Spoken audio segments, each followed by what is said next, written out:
গোবিন্দ মস্তকে চূড়া বেঁধেছে, তার পাশে ময়ূরের গুচ্ছ নেমে রেখেছে। আবার দেখলাম তার পাশে মালতী ফুলের মালা গেছে।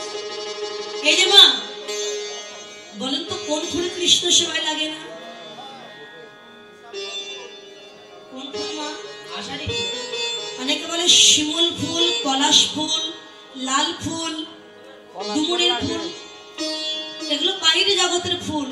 আর কোন ফুল কৃষ্ণ সেবায় লাগে না? যাদের দেহ ফুলের মধু শুকায়ে গেছে, যাদের এই দেহ ফুলের মধু শুকায়ে গেছে, যাদের দেহ ফুলের মধু শুকায়ে গেছে, ওই ফুল গোবিন্দ সেবায় লাগে না। এই দেহ ফুলের মধু শুকায়ে গেছে, ওই ফুল গোবিন্দ সেবা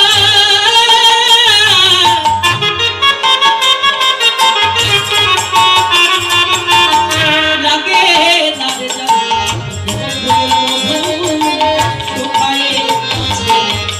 যাদের দেহ ফুলের মতো শুকায় গেছে, ওই ফুল কখনো কৃষ্ণ সেবায় লাগে। ফুল হলে কি কৃষ্ণ সেবায় লাগে? মানুষ হলে কি সব কৃষ্ণ ভক্ত হয়? ফুল হলে যেমন কৃষ্ণ সেবায় লাগে না, মানুষ হলেই সবাই কৃষ্ণ ভক্ত হতে পারে। মানব কুলের জন্ম নিয়েই যে আমি ভক্ত হবো এমনটা নয়। আমি যদি কর্ম ভালো করি আমি কৃষ্ণ ভক্ত হতে পারবো, আর যদি কর্ম খারাপ করি কৃষ্ণ ভজনের দেহ পেয়েও আমি কৃষ্ণ ভজন করতে পারবো। কত ফুল বৃক্ষ থেকে ঝরে পড়ে ধুলায় গড়াগড়ি যায়, কত ফুল কুড়ি থাকতে ঝরে যায়, কত ফুল মালা হয়ে মৃত মানুষের গলায় গিয়ে পুড়ে ছাই হয়ে যায়, আবার কত ফুল গোবিন্দের চরণ পায়। এই মানব কুলে জন্ম নিয়ে কি কৃষ্ণ ভক্ত হচ্ছে? কেউ বা কুপথে চলে যাচ্ছে, কেউ খারাপ কর্ম করছে, কিন্তু ভজন পথে আসতে পারল। ওমা রামকান্ত বৈরাগী, আমার রামকান্ত দাস এবং তার ভাই ছিল গোবিন্দ দাস। তাই রামকান্ত ছিল কৃষ্ণ ভক্ত আর গোবিন্দ ছিল কালী ভক্ত। একই মায়ের দুই ভাই, একই মায়ের পেটের সন্তান, দুই ভাই তারা, একজন কালী ভক্ত, একজন কৃষ্ণ ভক্ত। তা গোবিন্দ দাস রামচন্দ্র কবিরাজের ওই মন্দিরে একদিন গেছে, গিয়ে দেখছে উদ্যানে কত কুসুম প্রস্ফুটিত হয়েছে। গোবিন্দ মনে মনে চিন্তা করলো, আরে এমন ফুল যদি আমার বাগানে হতো, মনে হয় সব ফুলকে তুলে নিয়ে আমি আমার ভগবানের চরণে নিবেদন করতাম বা মা কালীর চরণে। রামচন্দ্র গেছে একদিন গোবিন্দ দাস কবিরাজের মন্দিরে, গিয়ে দেখছে তার উদ্যানে কত কুসুম প্রস্ফুটিত হয়েছে। তা রামচন্দ্র মনে মনে ভাবছে, আরে এমন ফুল যদি আমার বাগানে হতো, এই ফুলগুলো সব তুলে নিয়ে আমি আমার কৃষ্ণের চরণের সেবায় লাগিয়ে দিব। ওই যে মনে মনে বলেছে, মনে মনে ফুল সব কৃষ্ণ সেবায় লেগে গেছে। গোবিন্দ দাস স্নান করে এসে গাছের ফুল তুলেছে, মা কালীর পূজা করবে। গাছের ফুল তুলে মা কালীর চরণে যখন দিতে যাবেন, মা কালীর চরণটা ফিরিয়ে নিলেন। পাথরের মূর্তি মা কালী, অম্বিকায়, ভারতের অম্বিকা মা কালী এখনো আছে, পাথরের মূর্তি চরণটা সরিয়ে নিয়েছে। গোবিন্দ, ও যে আমার গোবিন্দের প্রসাদী ফুল, ওই ফুল আমার চরণে দিস না, যদি পারিস আমার মাথায় দিন। কেন জানিস? আমার স্বামী ভোলানাথ ওই কৃষ্ণ চরণ পাওয়ার জন্য সাধের কৈলাস পরিত্যাগ করে শ্মশানে বসে দিবানিশি হা কৃষ্ণ প্রাণ কৃষ্ণ বলে কাঁদে। আর আমি তার স্ত্রী, আমি বৈষ্ণবী, আমি ওই কৃষ্ণ চরণ পাবো বলে বিষয়ের বসন ত্যাগ করে দিগম্বরী হয়ে, উলঙ্গিনী হয়ে আমি পথে পথে ঘুরে বেড়াই।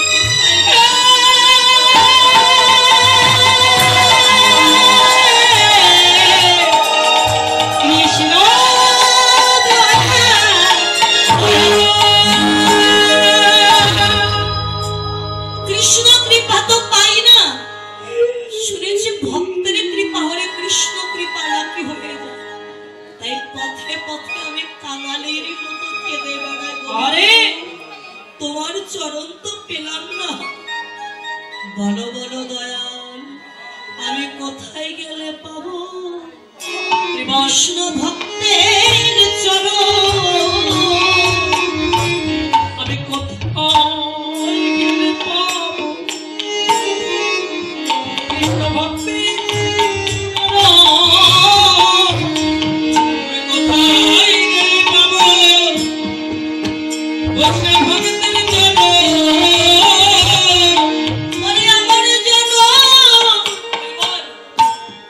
আমি ধন্য করিব, আমি কোথায় গেলে পাব কৃষ্ণ ভক্তের চরণ? আমার যাব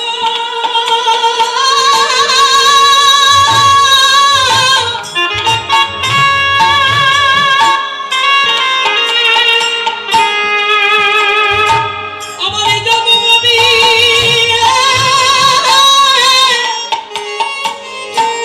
আমি ধন্য করিব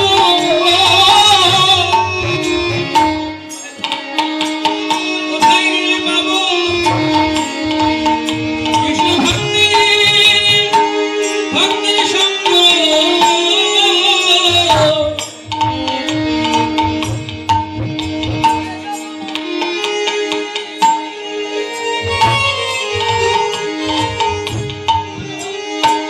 ধন্য করিব বলে আমি কোথায় গেলে পাবো কৃষ্ণ ভক্তের চরণ?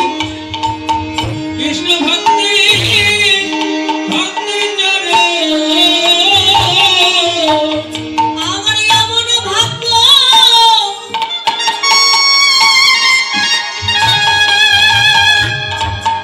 আমার কবি বাহবি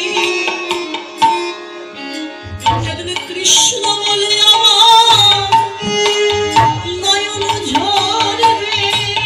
বলে আমার ভাগ্য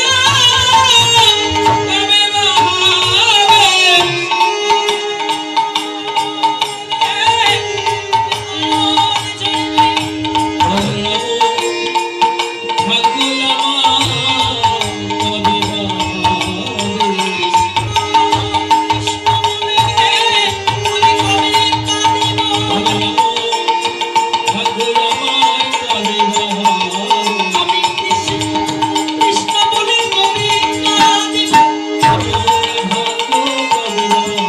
আমার দিনে দিনে দিনে দিনে চলে যায়, আমার দিনে দিনে বলো কৃষ্ণায় যায়। এলো চন্দ্র ধুলিয়ে অখিল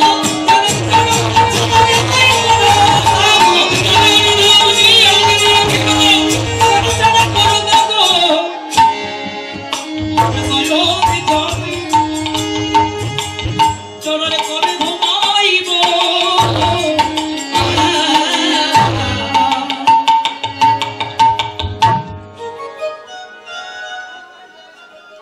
মা কালীর চরণ ফিরিয়ে নিয়েছে।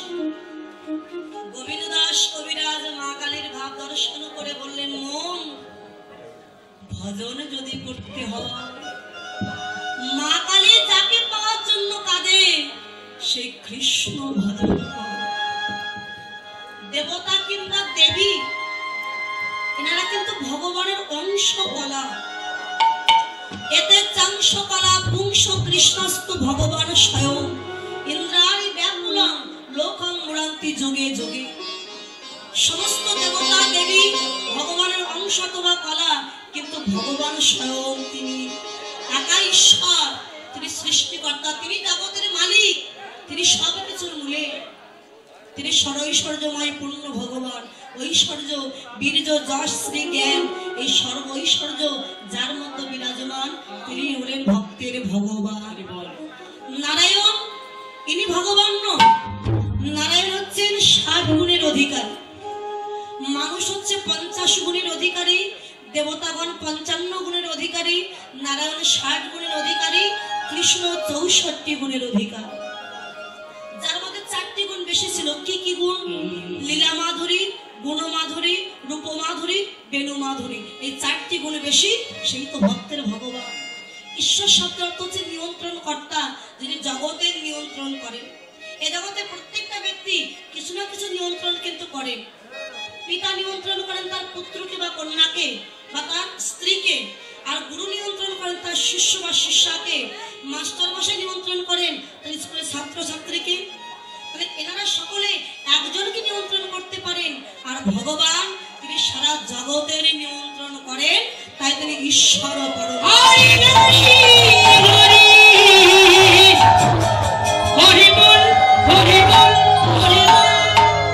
তাই প্রত্যেকটি ফুল, মালতী ফুলকে মালা গেঁথে রেখেছে কৃষ্ণের মাথায়।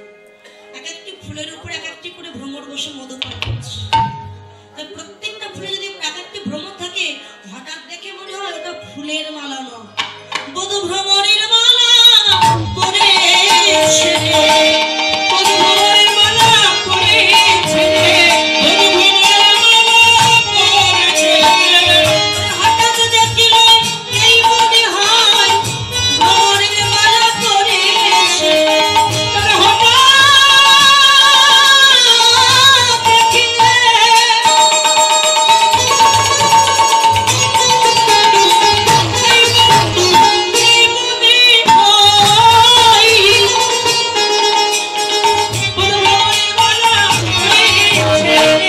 ভ্রমরের মালা পড়েছে। আর কি দেখলাম জানিস? ধনী ধনী আরে ধনী বনি রমনা।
দিগ্বিজয়ী মদন ধ্বজা দিগ্বিজয়ী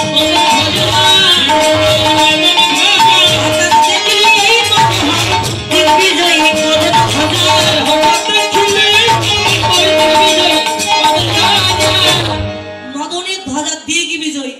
এই মদন ছিল দিগ্বিজয়ী, মানে মদনের 5টি বাণ ছিল, মদন, মাদন, মোহন, শোষণ, স্তম্ভন। এই বাণ দিয়ে সারা জগৎকে সে জয় করেছিল।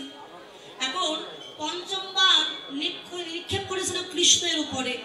তাই কৃষ্ণ মদনকে জয় করেছিলেন, এই রাসলীলায় হবে। তা কৃষ্ণ তাকে জয় করেছিলেন বলে, জয় করে দেখবেন রাজা মহারাজারা যখন যুদ্ধে জয়ী হয়ে ঘরে আসতেন তখন একটা বিজয়ী পতাকা উড়াতেন। বিজয়ী পতাকা বা ধ্বজা, সেটা দেখলে বোঝা যেত রাজা জয়ী হয়েছে নাকি পরাজিত হয়েছে। তাই জয়ের একটা পতাকা আলাদা আর পরাজয়ের একটা পতাকা আলাদা।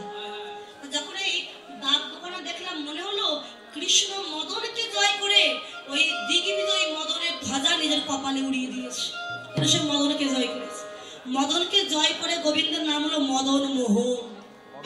আর মদনকে ভস্মীভূত করে ভোলানাথের নাম হয়েছিল মদন দহন। একজন মদন মোহন, একজন মদন দহন। মদনের দেহ ছিল না, পুড়ে ছাই করেছিল ভোলানাথ, তার নাম হলো অনঙ্গ, মানে মদনের নাম হচ্ছে অনঙ্গ। মদন মানে কাম, কাম তো প্রতি প্রত্যেকে দেয়া আছে। সমস্ত দেবতার মূর্তি দেখতে পাবেন, কিন্তু মদনের মূর্তি কোথাও দেখতে পাবেন। মদনের দেহই তো নাই, মূর্তি হবে কি করে? কাম দেখা যায় না, অনুভব করা যায়। এই মদন চোখে দেখা যায় না, মানে কাম দেখা যাবে না, অনুভব করা যাবে। তা বলছে যেন পতাকা উড়িয়েছি। তারপরে দেখলাম ভাং, ভাং মানে ভুরু। আমার গোবিন্দের যুগল ভুরু এমনই ভঙ্গিমা, কি মনে হলো ধনু আগুনা। ধনুক যেমন বাঁকা, আমার বধূর এই যুগল ভুরু ঠিক ধনুকের মতো বাঁকা, এত সুন্দর দেখতে। এবার দেখলাম অধা, এই ঠোঁট, অধা দেখতে কেমন? বান্ধলে বন্ধ অধরে মধুর।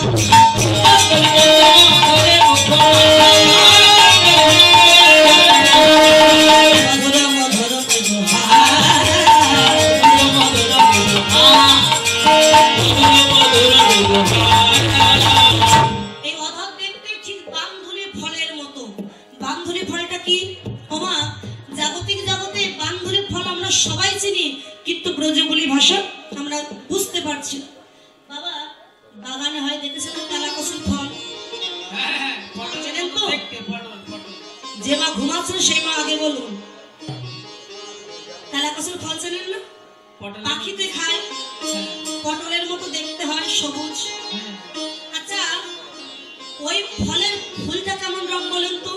ফুলটা হলো সাদা।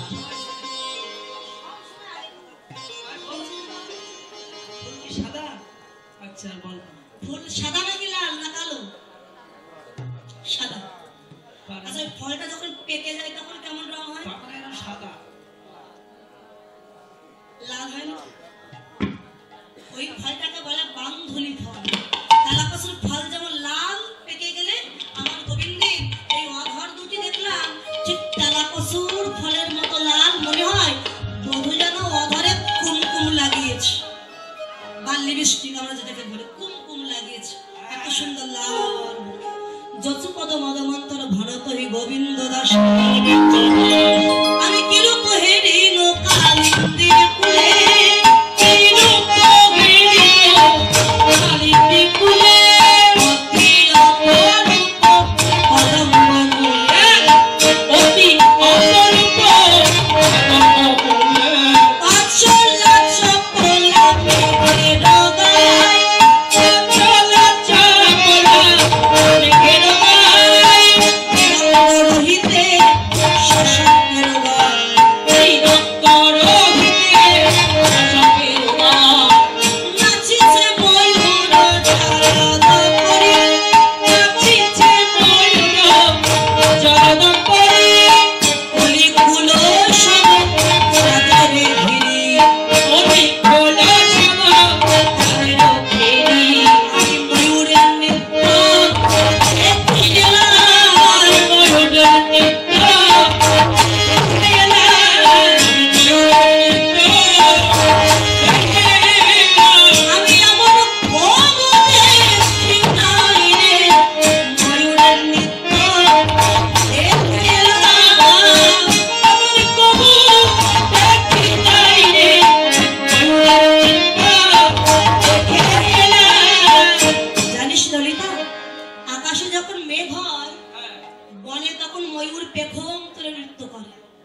উপরে ময়ূর নৃত্য করছে।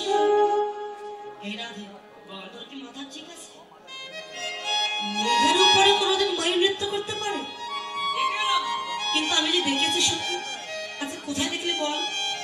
দেখলাম গোবিন্দের এই যে কেশ বা চুল, চাচুর চিপুরি কেশ মেঘের মতো কালো, চাচুর চিপুরি কেশ। সেই মস্তক পরে যে ময়ূর পাখাটা বেঁধেছিল কৃষ্ণ, বাতাসের মৃদমন্দ গতিতে ওই ময়ূর পাখাটা মাথার উপরে এমন করে দুলছে। হঠাৎ দেখে মনে হয় এই মেঘের উপরে যেন ময়ূর নৃত্য করছে।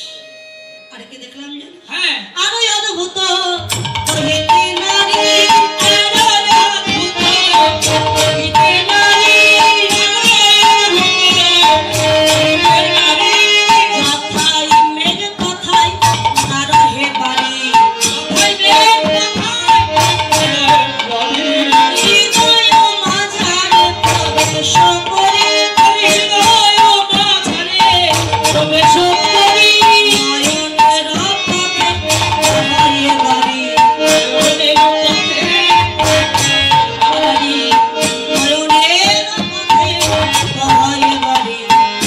নয়নের পথে বাড়ি। মেঘ হলে বৃষ্টি পড়ে, কিন্তু ললিতারে আমি ওই মেঘ দেখলাম, কিন্তু মেঘে যে কোনো বৃষ্টি নয়, বরং যে ভক্ত কৃষ্ণ কালো মেঘকে দর্শন করেছে সেই ভক্ত ভুলতে না পেরে তার নয়নের পথ দিয়ে ওই মেঘের বৃষ্টি নেমেছে। মানে এখান থেকে পরিশ্রম হয়েছে ওই মেঘের বৃষ্টি। মরমনি হানালয়ে বিজড়ি হয়ে জড়াই রহিও মেঘে গিয়ে। আমি যদি বিদ্যুৎ হতাম, কৃষ্ণ কালো মেঘকে আমি হৃদয়ে জড়িয়ে রাখতাম, আমার মনে বাসনা পূর্ণ হতো। ওরে জ্ঞান দাস কহে নহে দয়া, যে কহিলে ধনী সেই তো প্রমাণ, যে কহিলে ধনী সেই তো প্রমাণ, আমার তারুষে বিনোদ রায় গো, তারুষে বিনোদ রায় গো, বিনোদ চিপুরে বিনোদ বরিহা পুরিছে বিনোদ রায়, বিনোদ চিপুরে বিনোদ বরিহা পুরিছে বিনোদ রায় গো, বিনোদ কপালে বিনোদ বিনোদ বিনোদ সাজে, বিনোদ সাজে, বিনোদ ঘরে বিনোদ মুরলি, বিনোদ বিনোদ বাজে, বিনোদ বিনোদ বাজে,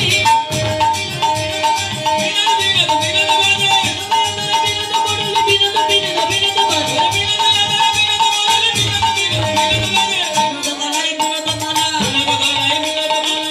বিনোদ বলে, হরে বিনোদিনী বিনোদ গাঁথনি, বিনোদ মালা, বিনোদ বিনোদে,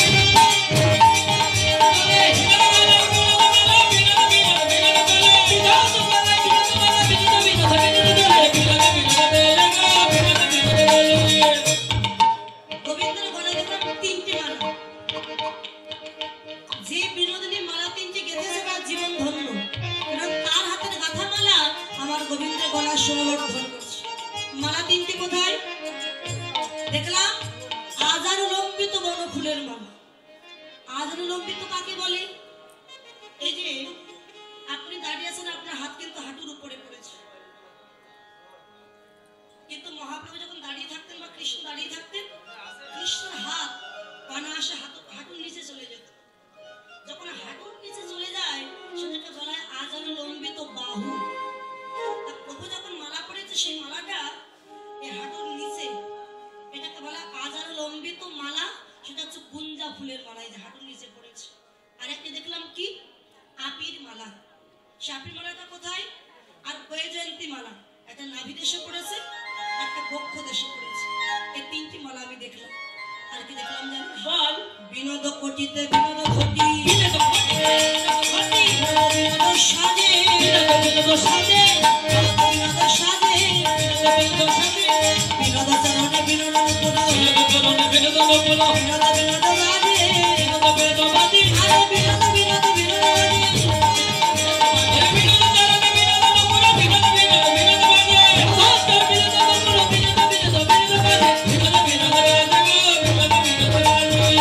গোবিন্দের চরণে ছিল দুখানা সোনার নুপুর, নুপুর দুখানা বাজছে বিনোদ বিনোদ করে।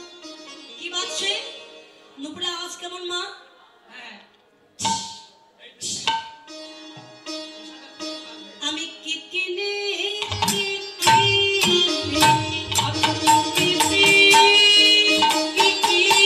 আমি রাই কিনি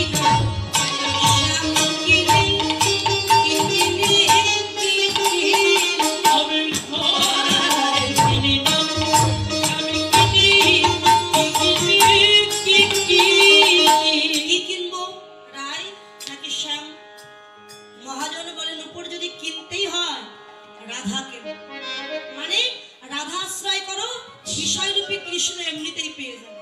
আচ্ছা যেজন আশ্রয় করিয়া ভজে তারে কৃষ্ণ নাহি তাজে, আর সব মরে অকারণ। অকারণ ভগবান বললেন কিশোরী দাস মই পিতবাস ইহাতে সন্দেহ যার, কোটি কল্পকাল ভজন করিলে বিফল জনমতা। আমি রাধা দাস, যদি কেউ আমায় ভজন করতে চায় আমাকে পাওয়ার আগে রাধা ভজন করো, রাধার কৃপায় সে আমাকেও পেয়ে যাবে। রাধা ভজন করলে কৃষ্ণ ফিরি পাবে, আর কৃষ্ণ ভজন করলে কৃষ্ণই পাবে। নুপুর বলে রাধা ভজন করব, কৃষ্ণই এমনি আমার কাছে চলে আসবে। সকিরে আর কি অপরূপ দেখলাম জানিস? ভব জয়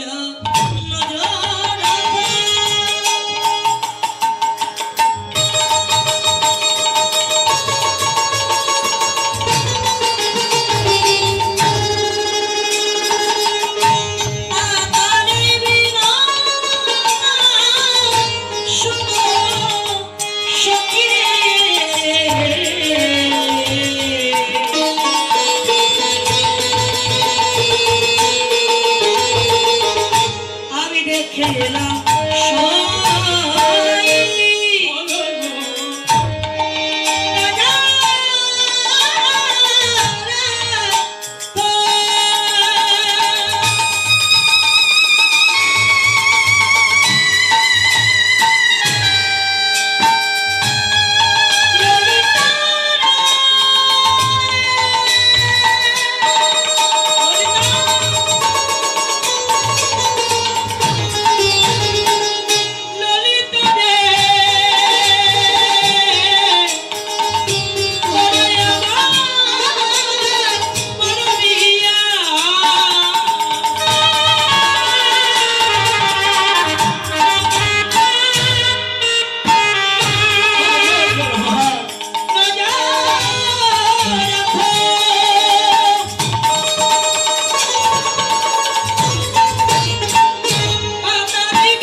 গরুর পক্ষে চঞ্চুর মতো, চঞ্চু মানে ঠোঁট, ঠোঁট যেমন আমার গোবিন্দের নাসিকাটি দেখতে যে গরুর পক্ষে ঠোঁটের মতো আমি দেখলাম।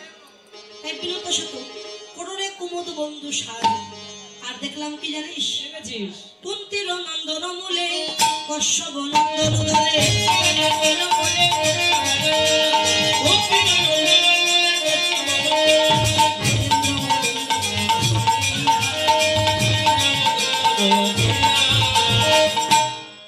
দেখলাম কুন্তির নন্দন মূলে।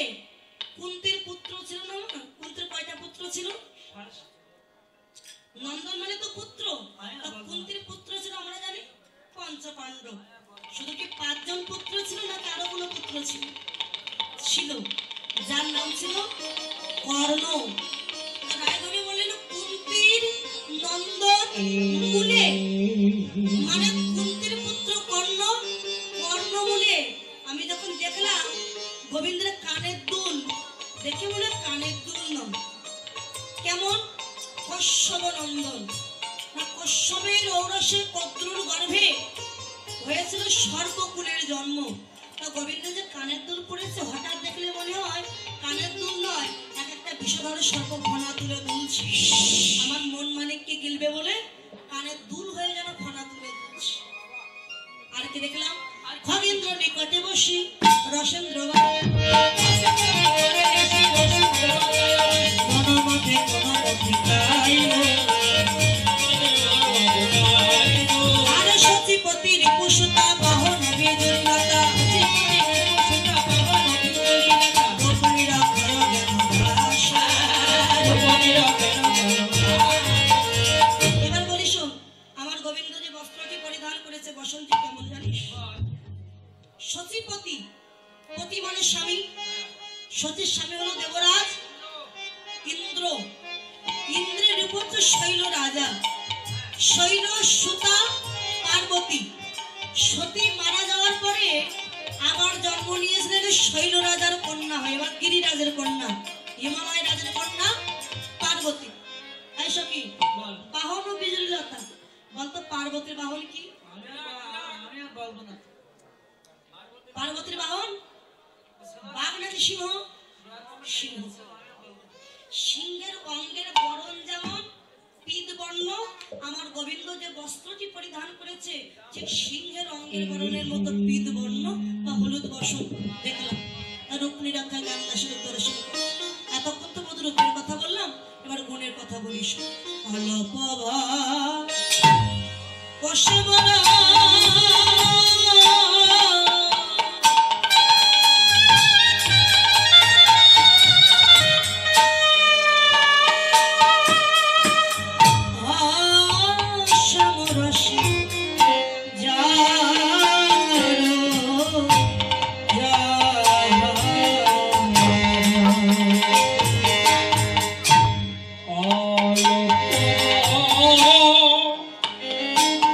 এসে বড়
ওরে যদি নয়ন মুদে থাকে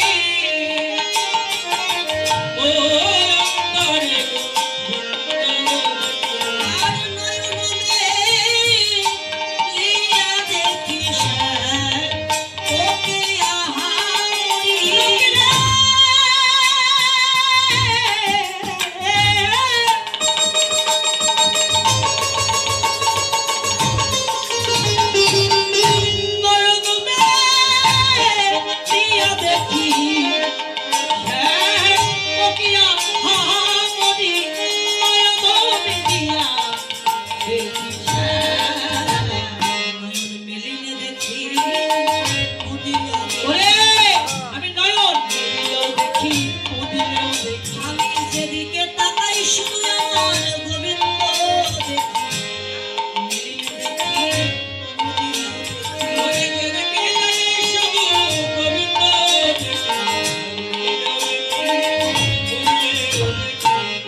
ঘিরে বৈশাখী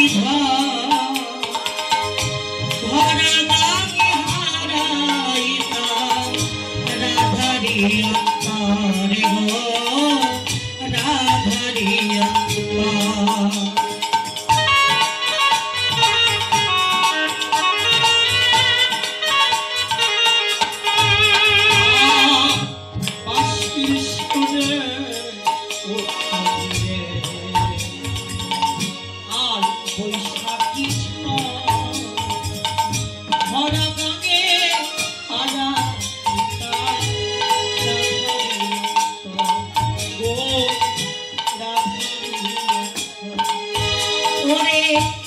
মায়া বেড়ি তেজ করি আমি কৃষ্ণ নামটি ধরতাম তারি মায়া বেড়ি তেজ করি কৃষ্ণ নামটি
সেই পথে দাঁড়ায়া থাকতাম তিলক চন্দন লইয়া তিলক চন্দন লইয়া যে পথে ফিরিয়া যাইত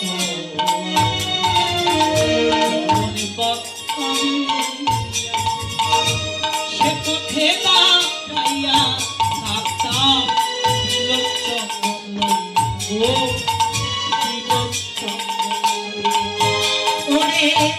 এত আশা দিয়া বুকে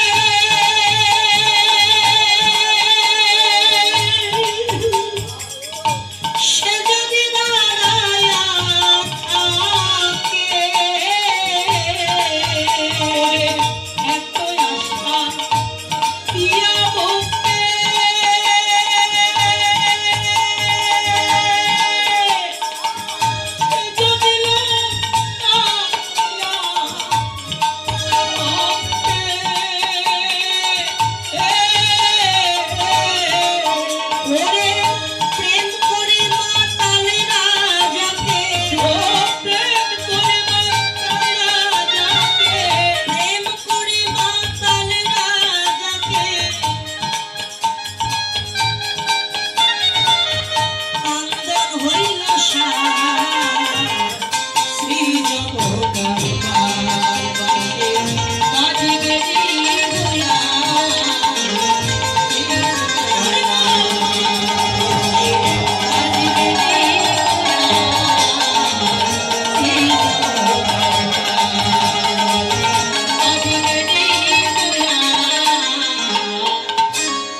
সকিশনে কৃষ্ণ কথা কইতেছিল বসে হেন কালে বৃন্দাবনে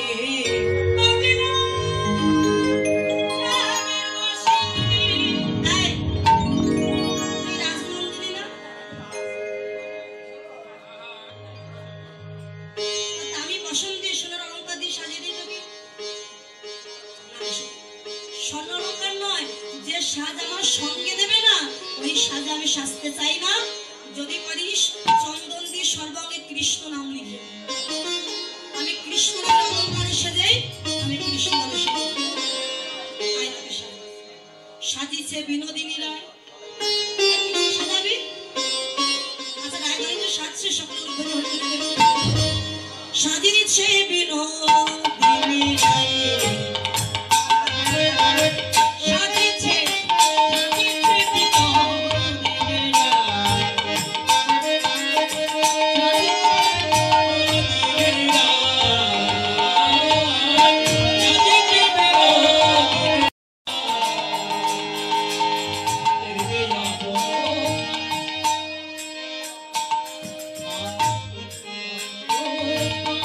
Rock, rock, rock.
সাজ, আর চিরুনি দিয়ে মুখ দেখছে উল্টি পালটি সাজ।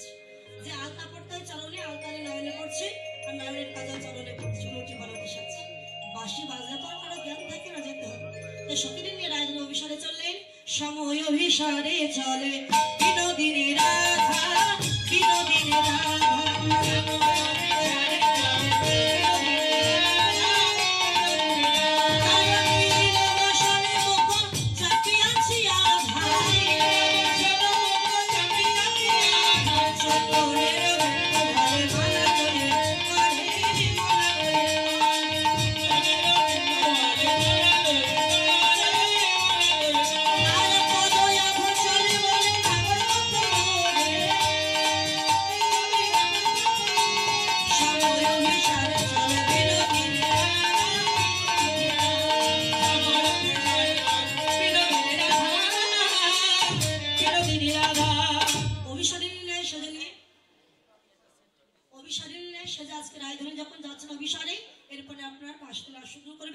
অভিসারে যেতে যেতে অনুরাগের আধার হরি হরি বলো